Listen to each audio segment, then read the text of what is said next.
નમસ્કાર, આપ જોઈ રહ્યા છો નેશન પ્લસ ન્યૂઝ. હું છું આપની સાથે હેતલ ભગત. ભાવનગર નજીકના કોડિયાક ખાતે આવેલા નિષ્કલંક મહાદેવના દર્શન કરી પરત ફરતી એક ખાનગી બસ કોડિયાક નજીક એક કોઝવે ઉપરથી પસાર થતા પૂરમાં ફસાઈ હતી. તંત્ર દ્વારા 8 કલાકની જહેમત બાદ સહી સલામત રેસ્ક્યુ કરી શ્રદ્ધાળુઓને બહાર કાઢવામાં આવ્યા હતા. તમિલનાડુથી 29 સિનિયર સિટીઝનો ભાવનગર નજીક આવેલા કોડિયાક ખાતે નિષ્કલંક મહાદેવના દર્શને ખાનગી બસમાં આવ્યા હતા. આ બસના શ્રદ્ધાળુઓ દર્શન કરી પરત ફરી રહ્યા હતા. ભારે વરસાદને પગલે નદીમાં પૂર આવતા કોઝવે ઉપરથી પાણી પસાર થતું હતું.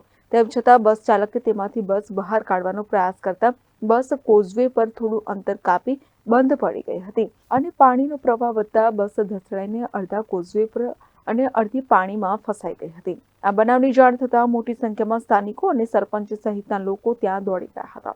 તંત્રને જાણ થતાં કલેક્ટર, કમિશનર, ધારાસભ્ય અને રેસ્ક્યુની ટીમ સ્થળે દોડી ગઈ હતી, જેમાં એક ટ્રકને પાણીના ધસમસતા પ્રવાહ વચ્ચે મોકલી બસના કાચ તોડી તમામ ફસાયેલા શ્રદ્ધાળુઓને બહાર કાઢવામાં આવ્યા હતા.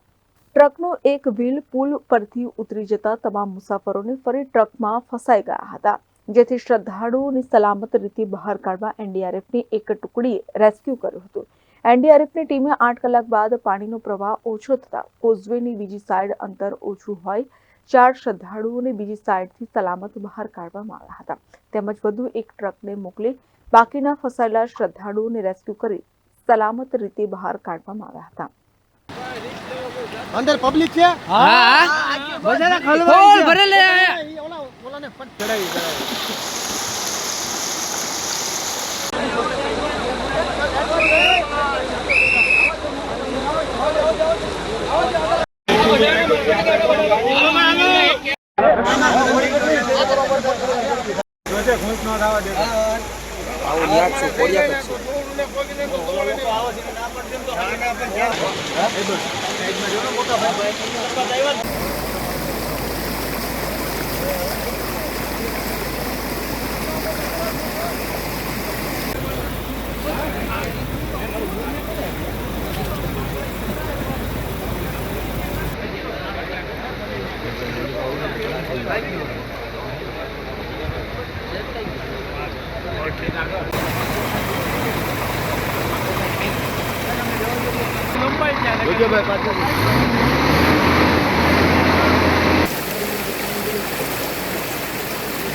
तो અહીંયા ઉતરી ગયેલી છે પછી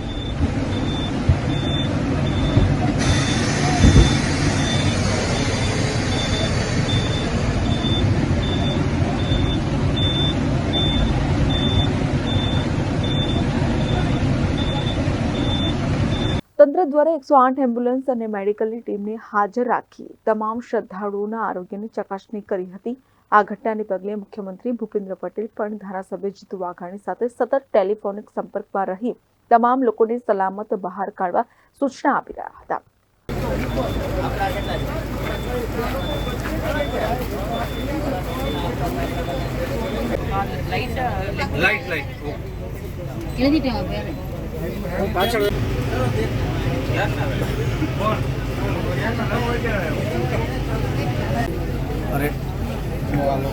What water everybody got water?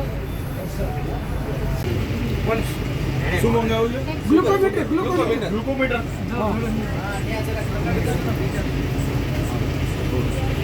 Bureau report, Nation Plus News, Bhavnagar.